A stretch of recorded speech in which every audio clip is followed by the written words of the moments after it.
All right. Um, Here with a friend. Do you care if I mention your name on the film? Go right ahead. My friend Jason Rohow, and he's gonna share with us the first time that I introduced an idea about a concert. Uh, I can't flip this thing around. Uh, called Toe Jam that already happened. We had three of them, right? Yeah, they happened a while back. The first one that I recall, gosh, it had to have been like 92-ish or so. And I didn't know you then. All I know is that it was an evening. I was at Hardee's in Richmond with Thumb and Nate, and I don't know if they heard of it or someone that we hooked up with that evening there heard of it, but they said that, yeah, there's a big party out between Osceola and Star Prairie, and there's a bunch of bands out there. And so we're like, being that, of course, Nate, Thumb, and I being musicians, we're all over that, and we're just like, well, yeah, let's go. So and I said, yeah, it's real simple. It's right off County Road M, and you can't miss it. You'll probably see all the cars, and Yeah. it's just north of Cedar Lake. So that would have been the second one. We had the first one at my family's homestead on County Road M there. Okay. Charged $5. There's cars up and down the road. After going to Lollapalooza with Dylan, it encouraged me to do this second Okay. one. Yeah. So then we went out there, and yeah, we found it, and it was Thank goodness you did. well, it was, and you know what? What's funny is I don't think, even though I was there, I don't think we officially met, because the only place I can recall where you and I officially met and like really kind of started bonding, and the friendship started and everything was the old back in the Kerr McGee days. Yeah. Yeah. That's what I remember the most too. Yeah. So, but I just recall running into Noam Potek there, Okay. because I went to. I don't often run into Noam myself. Yeah, I don't know if he was playing there or not, or if he was just hanging out, but I went to school with him at Music Tech, and I knew him from years before, like skiing, snowboarding back in Trollhagen, and I actually Yeah. met him through like Erica Demling and Jen Hines and those two and whatnot. So, but no, we ran into Noam, so I introduced. I mostly know him through some shenanigans he did with a vacuum cleaner. Yeah, Anyways. I do remember that now. And who else did I? Aaron. Met Aaron Scow, however you pronounce his name. Wasn't impressed, but hey, he is who he is. So. Yeah. And then, Darren, and pretty much met all you guys. That was pretty much the first time I met all you guys at one capacity or another. And then, Awesome. and I don't, other than the vacuum, I don't remember anything else that really kind of stood out like holy crap, or like Right. I'm not trying to sound. I think you're exactly right there. There was nothing that stuck out that was like, holy crap. Yeah, it was nothing spectacular, but at the same time, we thought it was totally cool that someone, i.e. you, Yeah.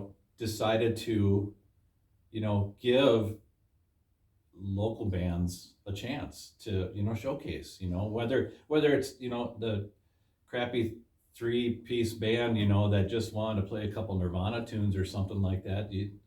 It was obvious you didn't care, but it was just great that, being out in the middle of nowhere, Wisconsin, granted we had the luxury of being only half hour away from the Twin Cities, but it gave them and others a chance to showcase, what they have to offer. And it gave other kids in the area an out to something to do, Yeah. rather than just. And just to be clear, like I produced the shows, but Dylan Fauci, he was the one that came up with the name Toe Jam. Okay. That was not my thing, but that's the thing that sticks around the most is yeah. the name.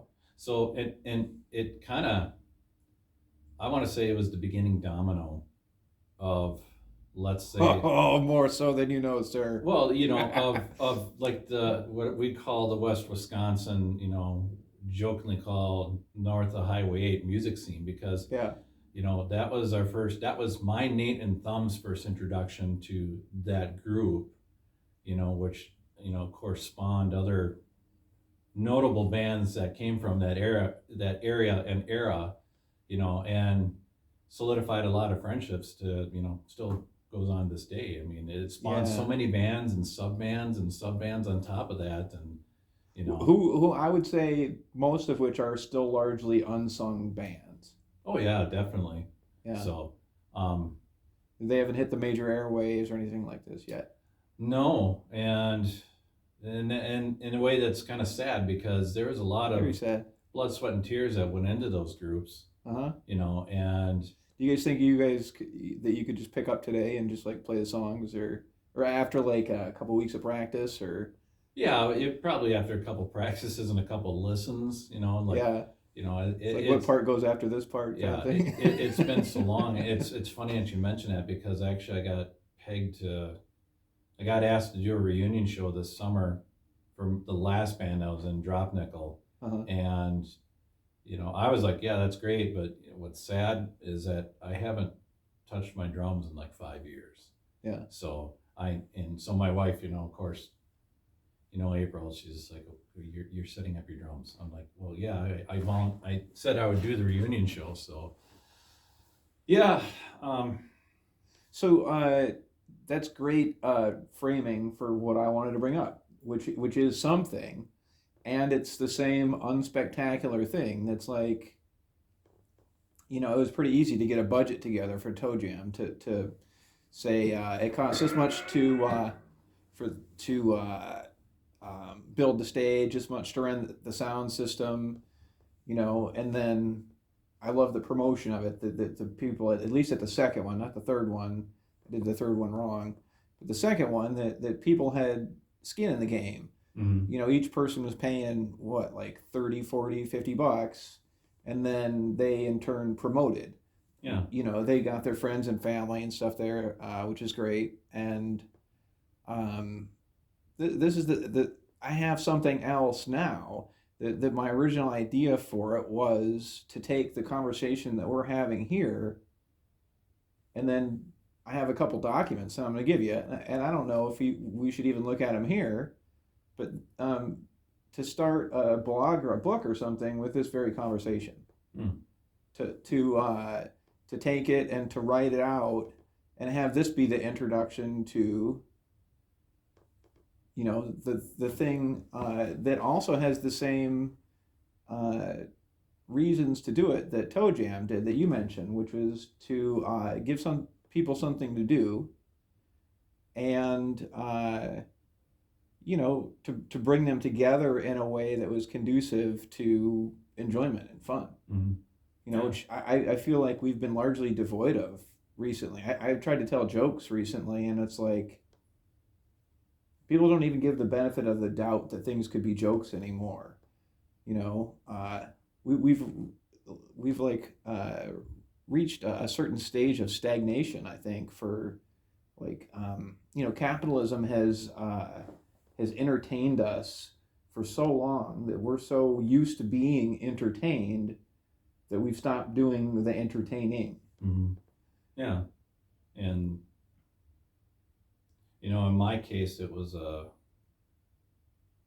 a personal level. It got to a point where I knew it wasn't going to go any further, and it would have been nice to be successful, sure, and to carry on, and my definition of success was just, it wasn't so much the financial aspects of it. It was, I just wanted to play and like you said, entertain people. The world needs people like you, Jason. But more people like you. But at the same time, I was also changing. My priorities was changing, and it made me. I was realizing at that time that I wanted to have a family.